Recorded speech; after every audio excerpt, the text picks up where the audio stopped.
Welcome to the Lead Well podcast. Around here, we believe leadership shouldn't cost you your peace, your well-being, or the parts of yourself that you've worked so hard to reclaim. I'm your host, Trasetta Washington, leadership wellness coach and strategist, and my mission is to give you practical, actionable steps to help you reduce overwhelm, lead more effectively, and build a sustainable rhythm for both your team and your life. Let's dive into today's conversation. Hey leaders, welcome back to the Lead Well podcast. Today I want to talk about communication, but not in the way that it's usually talked about, because most of the time when teams are burned out, communication doesn't really get named as the problem. It's not the thing that we identify as the root cause of the problem. We talk about the workload, we talk about staffing, we talk about capacity, and all those things matter. But what I've noticed over and over again is that communication is often sitting right underneath the burnout, quietly fueling it. And it's not because people aren't talking, but because what is being said and what is being understood don't always line up. Now, when communication is off, even slightly, the work starts to feel a lot heavier than it needs to. People will end up spending more time trying to interpret the meaning of things rather than actually executing on the task. So they start carrying around this uncertainty along with the task. And that emotional weight adds up way faster than leaders actually realize. So day to day, poor communication doesn't typically look dramatic, if you will. It looks more like instructions being really vague or priorities that shift without there being an explanation, without the why behind it, or decisions that get made, but they're not fully communicated to the team. People start filling in gaps on their own because they don't want to slow things down or have to stop to keep asking questions. And that is where that emotional labor starts to creep in. When communication isn't clear, people don't just do their work, they're also managing confusion. They're having to guess what it is that their manager or their leader really wants from them. They worry about tone. They replay conversations over and over again in their head. They might even double check themselves before they speak up. And all of that requires energy. But what's tricky is that ambiguity keeps people in this constant state of alertness, right? On edge. When expectations aren't clear, what happens is the nervous system doesn't get an opportunity to settle down. So people stay mentally on because they're watching for cues. They don't want to miss anything that's important. And they're also kind of bracing for some last minute changes to come through. And even if the workload stays the same, the work itself feels so much more exhausting. And a lot of leaders respond to this by trying to over communicate, right? They think that more messages is the thing that's going to solve the problem. And, sometimes that might help, but oftentimes it just ends up creating more noise, right? Because there's more emails, more meetings, more information, but that information doesn't have the structure that it needs. And all of that can actually end up increasing fatigue instead of doing what you want it to do, which is to reduce it. So I want you to think about it this way. Clarity isn't about volume of communication. It's really about creating meaning. Unclear expectations carry this emotional cost that doesn't always get pinpointed. People will worry about getting things wrong. They feel frustrated when standards seem inconsistent. And over time, what they start to do is disengage. They pull back, not because they don't care, but it just feels safer to them to pull back instead of having to just keep guessing at what they're supposed to be doing. This is also where leaders sometimes start to worry about micromanaging. And that, that makes sense. No one wants to hover, right? You got your own work to do. You don't want to be hovering over your team all the time. But clarity and micromanagement are not the same thing. Clarity helps to give people direction, and it helps to give them boundaries. Micromanagement is about controlling the process. And that attempt to control, all that does is erode trust. Teams do best when they understand what is expected of them. And not only that, but they have the room to decide how they get there.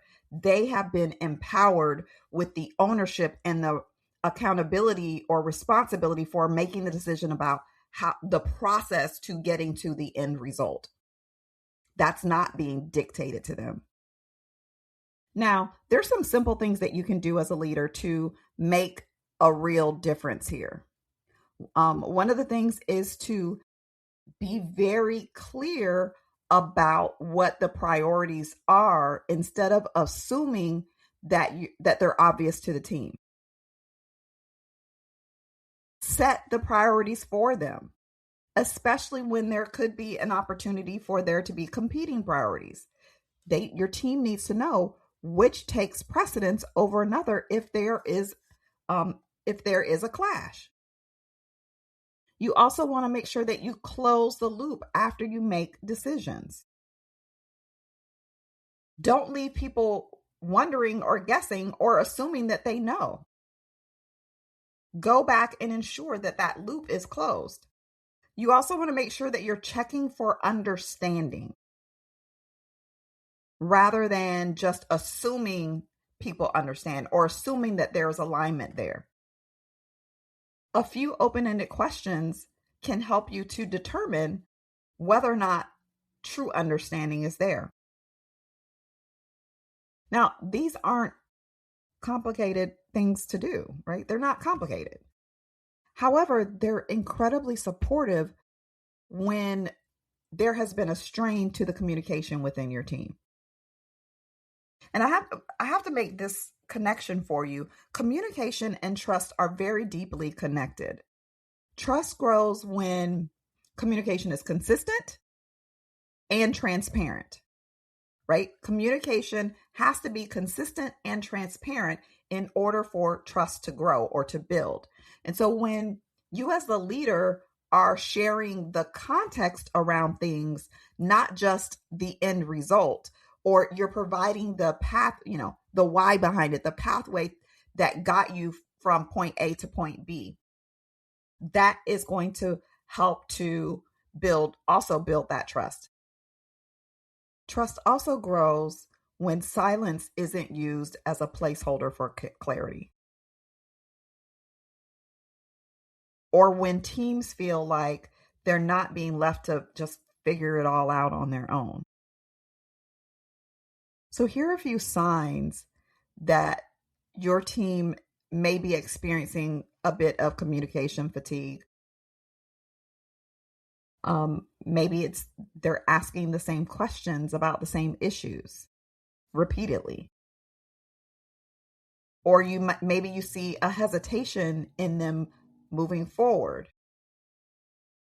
You might even notice that there is an increase in tension when you're having conversations. Or people are just starting to pull back or withdraw altogether. Now, none of these signs, if you will, aren't failures. There aren't signs that you are failing as a leader. I want to make that clear. These are signals to you that things need to shift, things need to change. And you as the leader, you're the one who sets the tone. So you have to first model what transparent communication looks like. How do you do that? You say what you know and also share what you don't know yet. It's okay for you not to know. Saying that you don't know yet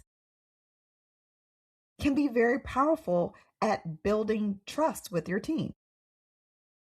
That means you also need to create space for people to ask questions without you getting defensive. You also need to recognize that clarity isn't extra work for you. It's really a part of caring for the people who are carrying out the work, the people who are doing the work. Providing them with that clarity helps them to do their jobs better. And I want to say this really clearly because it matters so much. Clear communication is care. It reduces the emotional load, it builds trust, and it protects the team well-being in ways that often go unnoticed. Until they're missing, that is. Now, if you're listening to this and realizing that communication breakdowns may be contributing to burnout on your team, whether that looks like confusion, frustration, or people are starting to pull back, I would love to support you. The Teamwork Tune-Up is a structured way to help teams strengthen communication, rebuild trust, and reduce the emotional strain that comes from operating in constant ambiguity. It creates shared language, clearer expectations, and healthier ways for your team to work together that is actually sustainable. Now, you can learn more about the Teamwork Tune-Up and explore bringing me in to work with your team using the link that's inside of the show notes. And as you move through the rest of your week, I'd like to invite you to notice where a little bit more clarity might lighten the load, not just for your team, but for you as well. That's all I have for you today. Until next time, lead well and live well.